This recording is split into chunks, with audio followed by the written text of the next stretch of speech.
अस्मद्गुरुसमारम्भां यतिशेखरमध्यमां लक्ष्मीवल्लभपर्यन्तां वन्दे गुरुपरम्पराम् ஆழ்வார்கள் வாழி அருளிச் செயல் வாழி தாழ்வாதுமில் குறவர்தாம் வாழி ஏழ்வாறுமுய்ய அவர்களுரைத்தவைகள்தாம் வாழி செய்யமறை தன்னுடனே சேர்ந்து அகலகில்லே நிறையுமென் அலர்மேல் மங்கை உரைமார்பா நிகரில் புகழாய் உலகம் உன்னுடையாய் என்னையாழ்வானே நிகரிலமரர் முனிக்கணங்கள் விரும்பும் திருவேங்கடத்தானே புகழொன்னில்லா வடியேன் உன்னடிக்கு இழமர்ந்து புகுந்தேனே அகில புவன ஜன்மஸ்தேம பங்காதிலீலே வினத விவித பூதௌராதரக்ஷைகதீக்ஷே ஸ்ருதிசிரசி விதீப்தே பிரம்மணி ஸ்ரீனிவாசே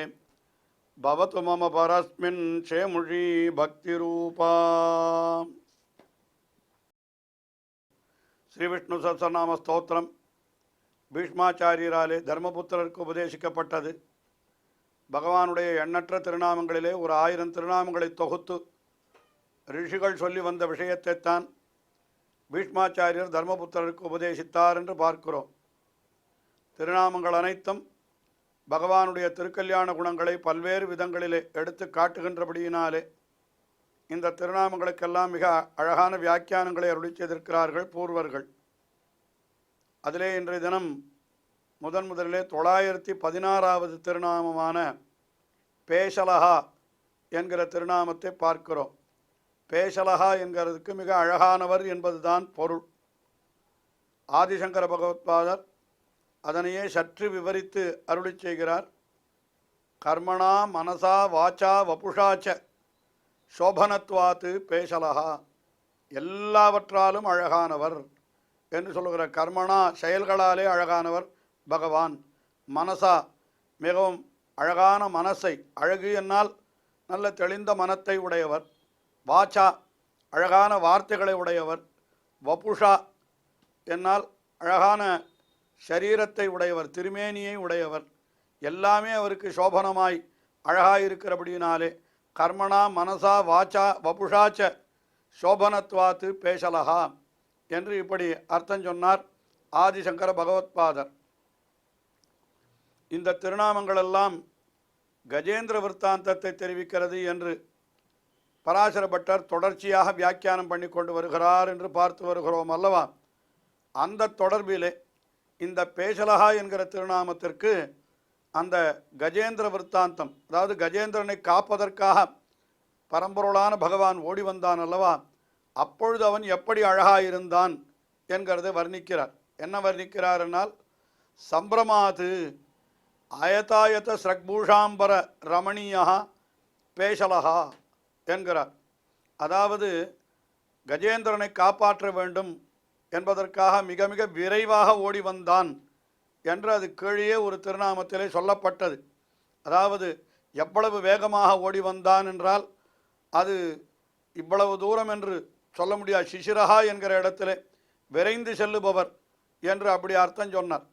அப்படி விரைந்து செல்லுகிற காலத்திலே அவனுடைய ஆபரணங்கள் ஆடைகள் எல்லாம் கலைந்து விட்டதான். அதைத்தான் சொல்லுகிறார். சம்பிரமாத்து அயதாயத்த பூஷணம் அயதாயத்த அம்பரம் என்று சொல்லுகிறார். அதாவது அரைகொலைய தலைகொலைய ஓடி வந்தான் என்று ஆச்சாரியர்கள் வியாக்கியானம் செய்வார்கள். நம்பிள்ளை முதலான ஆச்சாரியர்கள் சொல்லுகிற பொழுது அரைகொலைய தலைகொலைய என்று, மிக மிக வேகமாக ஓடி வந்த பொழுது தலையிலே இருந்த குடுமி அவிழ்ந்து விழுகிறது, அறையிலே சாத்தி இருந்த உத்திரியம் அவிழ்ந்து விழுகிறது.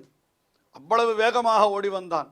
ஆனால் அதையெல்லாம் கூட பொருட்படுத்தாமல் அந்த மடுவின் கரைக்கு கஜேந்திரனை காப்பாற்றுவதற்காக அவ்வளவு வேகமாக வந்தான் அல்லவா. அந்த வேகமாக வந்த பொழுது இப்படி அவனுடைய ஆபரணங்களும் அந்த ஆடைகளும் கலைந்திருந்தது கூட அவனுக்கு ஒரு அழகாக இருந்தது என்கிற அர்த்தத்திலே அவர் என்ன சொல்லுகிறாருனால், சம்பிரமாத்து இவனுக்கு இருக்கக்கூடிய பரபரப்பின் காரணமாக அயதாயத பூஷா அம்பர. அயதாயத்தம் என்னால் என்ன?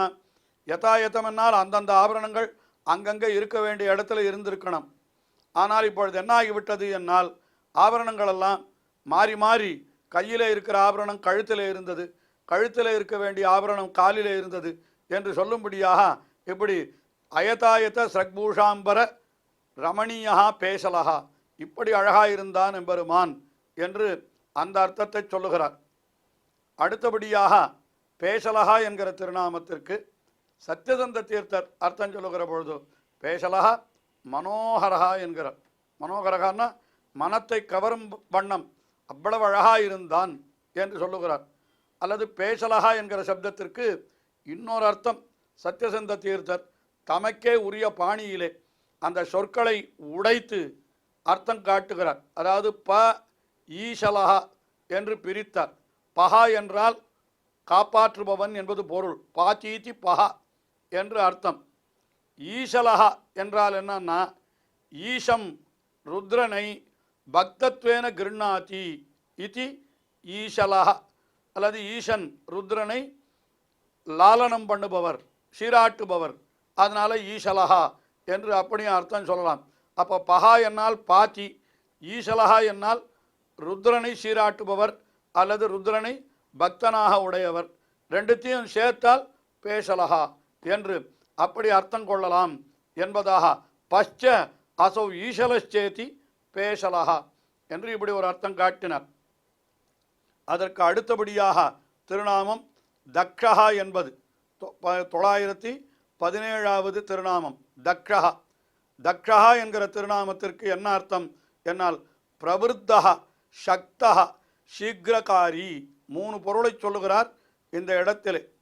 பிரவருத்தஹா என்றால் நன்றாக முழுமை அடைந்தவர், அதுக்கு மேலே சக்தஹா என்னால் நல்ல சக்தி உடையவர், சீக்கிரகாரி என்று சொன்னால் மிகவும் விரைவாக செயல்களை செய்பவர். திரயம் ச ஏதத்து பரஸ்மின் நியத இதி என்று சொல்லுகிறார். பரஸ்மின் அயம் நியதமிதி தக்ஷஹா என்று இந்த 3மே கூட பரம்பொருளான பகவானிடத்திலே, அதாவது முழுமை, சக்தி, விரைவாக செயல்படுதல் ஆகிய 3ம் அவனிடத்தில் இருக்கிறபடியினாலே அவனை தக்ஷஹா என்று சொல்லுகிறார். இதில் முக்கியமாக ஆதிசங்கர பகவத்பாதர் தக்ஷஹா என்பதற்கு 3 பொருளை சொன்னாலும் சீக்கிரகாரி என்று ஒரு பொருளை சொன்னாரோ இல்லையோ, அதை மட்டும் கொண்டார் பராசர பட்டர். காரணம் என்னவென்றால் அந்த கஜேந்திரனை காப்பாற்றுவதற்காக அவ்வளவு சீக்கிரமாக விரைவாக வந்தவர். அதை சொல்லுகிறார்.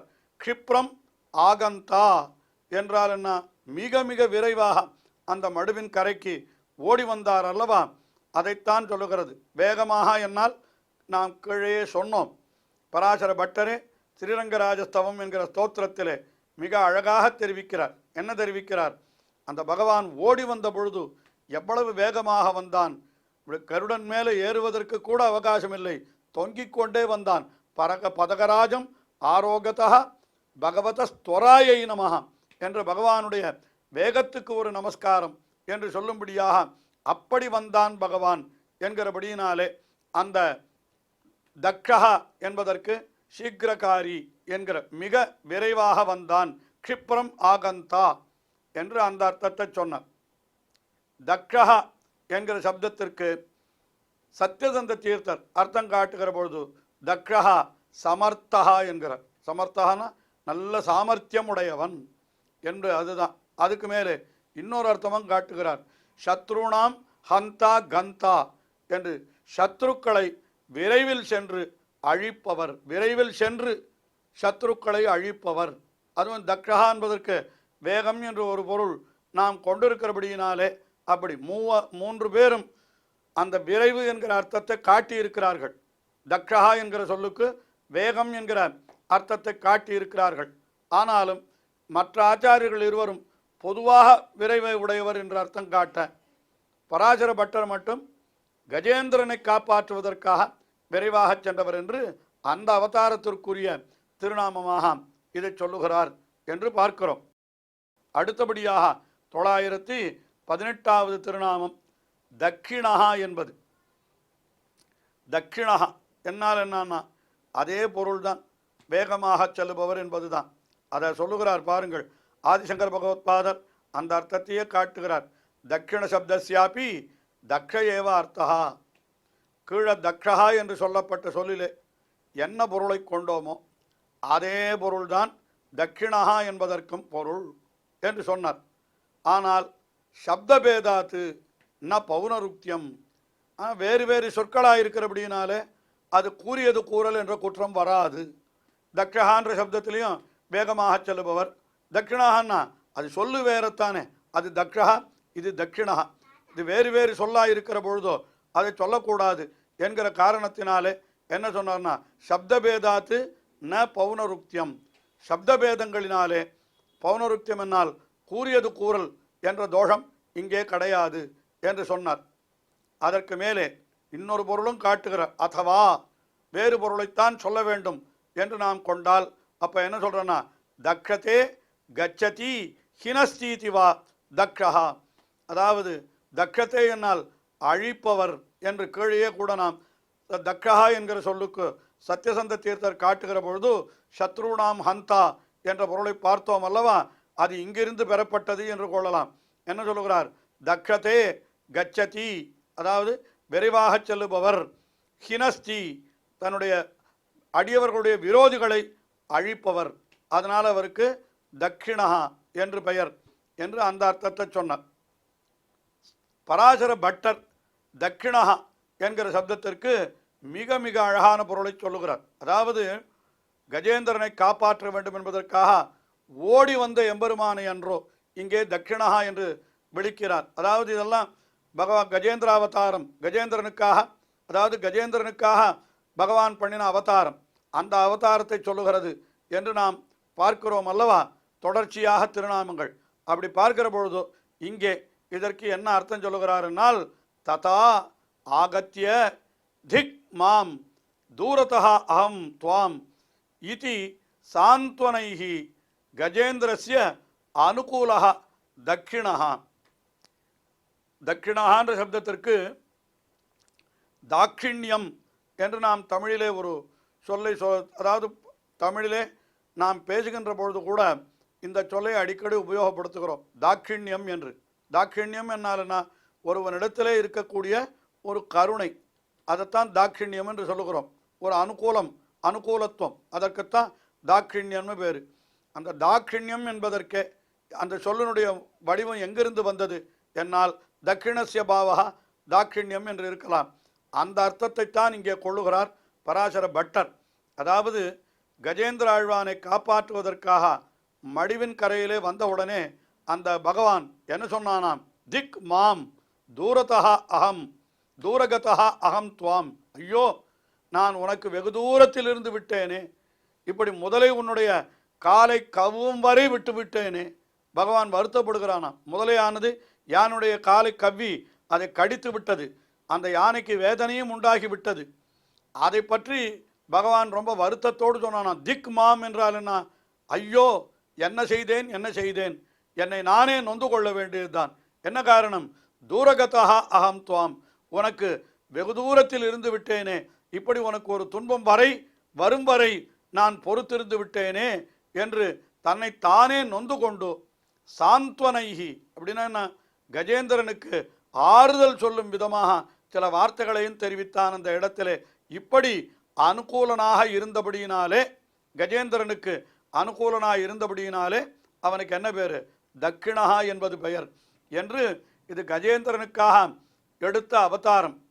அந்த அவதாரத்திலே இருக்கக்கூடிய திருநாமம் என்று சொல்லுகிற பொழுது அந்த சரித்திரத்திற்கு சேர சொல்ல வேண்டும் அல்லவா, அதைத்தான் இந்த இடத்துல பராசர பட்டர் அற்புதமாக காட்டுகிறார். தட்சிணஹா என்கிற திருநாமத்திற்கு சத்யசந்த தீர்த்தர் என்ன சொல்லுகிறார்னா குஷலஹா, குஷலஹான்னா நல்ல சாமர்த்தியம் உள்ளவர், உதாரஹா நல்ல வள்ளல் தன்மை உடையவர், அபிவிருத்தஹா நன்றாக பூர்ணமாக நிறைந்தவர், வளருபவர், மூத்தவர் என்றெல்லாம் பொருள் கொள்ளலாம் என்று தட்சிணஹா என்பதற்கு குஷலஹா உதாரஹா அபிவிருத்தஹா என்று 3 பொருளை சத்யசந்த தீர்த்தர் ஒரே திருநாமத்திற்கு காட்டினார். இன்னும் பகவானுடைய திருநாமங்கள் தொடர்கின்றன, தொடர்ந்து அனுபவிப்போம். ஸ்ரீயக்காந்தாய கல்யாண நிதயே நிதயேர்த்தினாம் ஸ்ரீவேங்கட நிவாசாய ஸ்ரீனிவாசாய மங்களம். ஸ்ரீமத் சுந்தரஜாமாதிர் முனிமானசவாசினே சர்வலோக நிவாசாய ஸ்ரீனிவாசாய மங்களம்.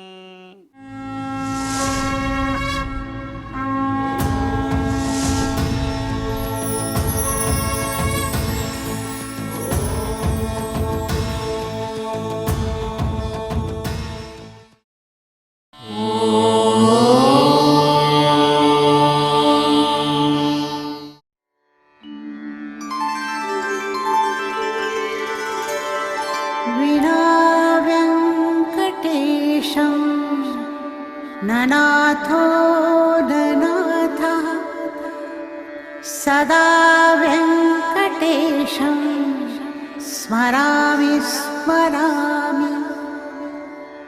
हरे वेङ्कटेश प्रसीद प्रसीद। प्रियं वेङ्कटेश प्रयच्छ प्रयच्छ।